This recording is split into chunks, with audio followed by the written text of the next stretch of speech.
ನಮಸ್ತೆ ವೀಕ್ಷಕರೇ, ನಾನು ನಿಮ್ಮ ಮೀತಾ ಕ್ರಿಸ್ಟಲ್ ನ್ಯೂಮರಾಲಜಿಸ್ಟ್. ನಮ್ಮ ನೆಕ್ಸ್ಟ್ ಜನ್ ವ್ಯೂವರ್ಸ್ಗೆ ಸ್ವಾಗತ. ನೋಡಿ, 3ನೇ ತಿಂಗಳು ಅಂದರೆ ಮಾರ್ಚ್ ತಿಂಗಳ ಮಾಸ ಭವಿಷ್ಯ 2026 ಮಾರ್ಚ್ ತಿಂಗಳ ಮಾಸ ಭವಿಷ್ಯವನ್ನು ಹೇಳ್ತಾ ಹೋಗ್ತೀನಿ. ಅದರಲ್ಲೂ 12 ರಾಶಿಗಳ ಫಲಾನುಫಲಗಳನ್ನ ಹೇಗಿದೆ ಅಂತ ನೋಡೋಣ ಬನ್ನಿ. ಮತ್ತು ಕೆಲವೊಂದು ಗ್ರಹಗಳ ಬದಲಾವಣೆ ಆಗುತ್ತೆ. ಮೊದಲನೇದಾಗಿ ಶುಕ್ರ ಈ 2ನೇ ತಾರೀಕು 3ನೇ ತಿಂಗಳು 2026 ಮಾರ್ಚ್ 2ನೇ ತಾರೀಕು ಶುಕ್ರನ ಬದಲಾವಣೆ ಆಗುತ್ತೆ. ಶುಕ್ರ ಕುಂಭರಾಶಿಯಿಂದ ಮೀನರಾಶಿಗೆ ಬದಲಾಗ್ತಾ ಹೋಗ್ತಾನೆ. ಅದೇ ರೀತಿ ಸೂರ್ಯ 15ನೇ ತಾರೀಕು 3ನೇ ತಿಂಗಳು 2026 ಸೂರ್ಯನ ಬದಲಾವಣೆ ಆಗುತ್ತೆ. ಸೊ ಸೂರ್ಯ ಕುಂಭರಾಶಿಯಿಂದ ಮೀನರಾಶಿಗೆ ಹೋಗ್ತಾನೆ. ಒಟ್ಟು ಮೀನರಾಶಿಯಲ್ಲಿ ಶನಿ, ಸೂರ್ಯ, ಶುಕ್ರನ ಒಂದು ಸಂಗಮವಾಗ್ತಾ ಹೋಗುತ್ತೆ. ಸೊ ಈ 3 ಗ್ರಹಗಳ ಸಂಗಮದಿಂದ ಏನೇನೆಲ್ಲ ಬದಲಾವಣೆ ಆಗುತ್ತೆ 12 ರಾಶಿಗಳಲ್ಲಿ ಅನ್ನೋದು ನೋಡ್ತಾ ಹೋಗೋಣ. ಅದರಲ್ಲೂ ಕೂಡ ನೋಡಿ, ಸೂರ್ಯನ ನಕ್ಷತ್ರ ಕೃತಿಕಾ, ಉತ್ತರಾಷಾಢ. ಅದೇ ರೀತಿ ಶನಿಯ ನಕ್ಷತ್ರ ಆಶ್ಲೇಷ, ಜ್ಯೇಷ್ಠ, ರೇವತಿ. ಈ 3 ನಕ್ಷತ್ರ 6 ನಕ್ಷತ್ರದವರಿಗೆ ಯಾವೆಲ್ಲ ಒಂದು ಬದಲಾವಣೆ ಆಗುತ್ತೆ ಅನ್ನೋದು ಮುಖ್ಯ ಆಗಿದೆ. ಸೊ ಅದನ್ನು ಫಸ್ಟ್ಗೆ ನೋಡ್ತಾ ಹೋಗೋಣ. ಈ ರಾಶಿಗಳ ಬದಲಾವಣೆಯಿಂದ, ಗ್ರಹಗಳ ಬದಲಾವಣೆಯಿಂದ 12 ರಾಶಿಗಳಲ್ಲಿ ಯಾವ ಫಲಗಳಿರ್ತವೆ ಅಂತ ನೋಡ್ತಾ ಹೋಗೋಣ ಬನ್ನಿ ವೀಕ್ಷಕರೇ. ಮಿಥುನ ರಾಶಿಯಲ್ಲಿ ನೋಡಿ, ಮೃಗಶಿರ, ಆರಿದ್ರ, ಪುನರ್ವಸು 3 ನಕ್ಷತ್ರಗಳು ಬರ್ತವೆ. ಮತ್ತು ಈ 3 ನಕ್ಷತ್ರಕ್ಕೆ ನೋಡಿ, ಮೃಗಶಿರ ರಾಶಿಯಾಧಿಪತಿ ಬುಧ ಬಂದು ನಿಮಗೆ 9ನೇ ಮನೆಯಲ್ಲಿ ಇರ್ತಾನೆ, ಅಂದರೆ ಭಾಗ್ಯಸ್ಥಾನದಲ್ಲಿರ್ತಾನೆ ಬುಧ. ಅದೇ ರೀತಿ ನಿಮಗೆ ರಾಶಿ ಮೃಗಶಿರ ನಕ್ಷತ್ರದ ಅಧಿಪತಿ ಕುಜ ಕೂಡ ನಿಮಗೆ 9ನೇ ಮನೆ ಭಾಗ್ಯಸ್ಥಾನದಲ್ಲಿರ್ತಾನೆ. ಅದೇ ರೀತಿ ಆರಿದ್ರ ನಕ್ಷತ್ರದ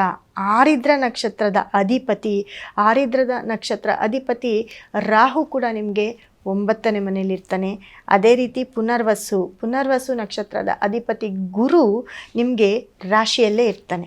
ಸೊ ಗುರು ಮಿಥುನ ರಾಶಿಯಲ್ಲಿದ್ದು ಎಲ್ಲೋ ಒಂದು ಕಡೆ ಏನೂ ಮಾಡದೇ ಇರೋವಂಥ ಒಂದು ಸಂದರ್ಭದಲ್ಲಿ ಗುರು ಕುಳಿತಿರ್ತಾನೆ. ಯಾಕಪ್ಪ ಅಂತಂದರೆ, ಏನೇ ಕೆಲಸ ಕಾರ್ಯ ಆಗ್ತಾಯಿದ್ರು ಅಲ್ಲಿ ಗುರು ತುಂಬ ಬ್ಲ್ಯಾಂಕ್ ಆಗಿರ್ತಾರೆ. ಯಾಕಂದರೆ ಅಲ್ಲಿ ಅವರು ಯಾವ ವಲನಗಳನ್ನು ಮಾಡ್ತಾ ಹೋಗೋದಿಲ್ಲ. ಮುಖ್ಯವಾಗಿ ಏನಪ್ಪ ಅಂತಂದರೆ, ಗುರುವಿನ ನೇರ ದೃಷ್ಟಿ ಸಪ್ತಮದ ಮೇಲೆ ಬೀಳೋದ್ರಿಂದ, ಮತ್ತು 5ನೇ ದೃಷ್ಟಿ ತುಲಾ ರಾಶಿ ಮೇಲೆ ಬೀಳೋದ್ರಿಂದ ಎಲ್ಲೋ ಒಂದು ಕಡೆ ನಿಮ್ಮ ಮಕ್ಕಳಿಂದ ನಿಮಗೆ ತುಂಬ ಹ್ಯಾಪಿ ಆಗುತ್ತೆ.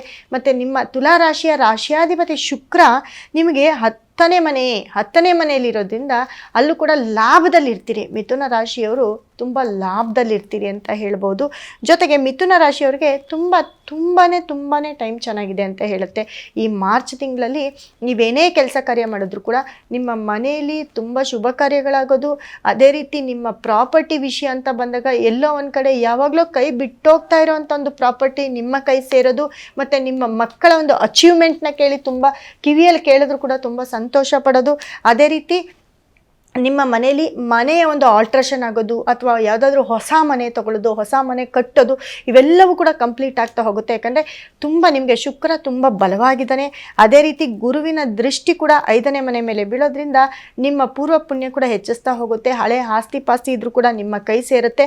ಮತ್ತು ಮುಖ್ಯವಾಗಿ ಏನಪ್ಪ ಅಂತಂದರೆ, ಗುರುವಿನ ನೇರ ದೃಷ್ಟಿ 7ನೇ ಮನೆ ಅಂದರೆ ಧನಸ್ಸು ರಾಶಿಯ ಮೇಲೆ ಬೀಳೋದ್ರಿಂದ ನಿಮ್ಮ ಪಾರ್ಟ್ನರ್ ಯಾರಿರ್ತಾರೆ, ನಿಮ್ಮ ಕೆಲಸದ ವಿಷಯದಲ್ಲಾಗಿರ್ಬೋದು, ಅಥವಾ ನಿಮ್ಮ ವೈಯಕ್ತಿಕ ವಿಷಯದಲ್ಲಾಗಿರ್ಬೋದು, ಅಥವಾ ನಿಮ್ಮ ಹಸ್ಬೆಂಡು ಅಥವಾ ವೈಫ್ ಆಗಿರ್ಬೋದು, ಅವ್ರ ಕಡೆಯಿಂದ ತುಂಬಾ ನಿಮಗೆ ಹೆಲ್ಪ್ ಆಗುತ್ತೆ.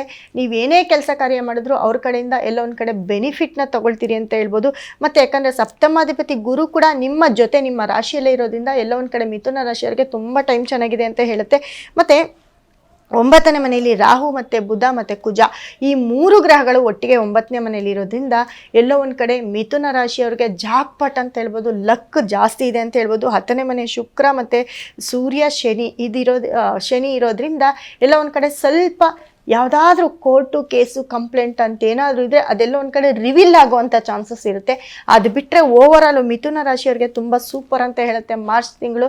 ಸೊ ಹಾಗಾಗಿ ನೀವು ಅದಕ್ಕೋಸ್ಕರನೇ ಪರಿಹಾರ ಮಾಡ್ಕೊಳ್ಬೇಕು. ಪರಿಹಾರ ಅಂತಂದರೆ ಇರೋ ಟೈಮ್ನ ನೀವು ದುಪ್ಪಟ್ಟು ಮಾಡ್ಕೊಳ್ಳೋದಕ್ಕೆ ನಮ್ಮಲ್ಲಿ ಸಿಕ್ಕುವಂತಹ ಶುಕ್ರನಿಗೆ ಸಂಬಂಧಪಟ್ಟಂಥ ಒಂದು ಬ್ರೇಸ್ಲೆಟ್ ಆಗಿರ್ಬೋದು, ಅಥವಾ ಗುರುಗೆ ಸಂಬಂಧಪಟ್ಟಂತಹ ಒಂದು ಸ್ಟೋನನ್ನು ನಿಮ್ಮ ಮನೇಲಿ ಇಟ್ಕೊಂಡ್ರೆ ಅತಿ ಹೆಚ್ಚು ನೀವು ಲಾಭದಲ್ಲಿರ್ತೀರಿ.